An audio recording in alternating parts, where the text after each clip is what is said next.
শহরকে পরিষ্কার পরিচ্ছন্ন এবং সচেতন রাখতে রবিবার আগরতলার কুঞ্জবন বিপণী বিতান কমপ্লেক্সে এক বিশেষ পরিচ্ছন্নতা অভিযান অনুষ্ঠিত হয়। রোটারি ক্লাব অফ আগরতলা এবং নবগঠিত রোটারেক্ট ক্লাব অফ আগরতলার যৌথ উদ্যোগে এই কর্মসূচি সফলভাবে সম্পন্ন হয়। সম্প্রতি রোটারেক্ট ক্লাব অফ আগরতলার আন্তর্জাতিক স্বীকৃতি পাওয়ার পর এটি ছিল তাদের প্রথম সামাজিক উদ্যোগ।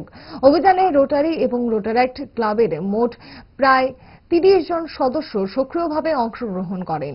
এই কর্মসূচির নেতৃত্ব দেন রোটারি ক্লাব অফ আগরতলার সভাপতি কিশোরয় ঘোষ। সংবাদ মাধ্যমের মুখোমুখি হয়ে তিনি জানান, আগামী দিনে আগরতলার বিভিন্ন বাজার ও বাণিজ্যিক এলাকায় নিয়মিতভাবে এই ধরনের পরিচ্ছন্নতা অভিযান চালানো হবে।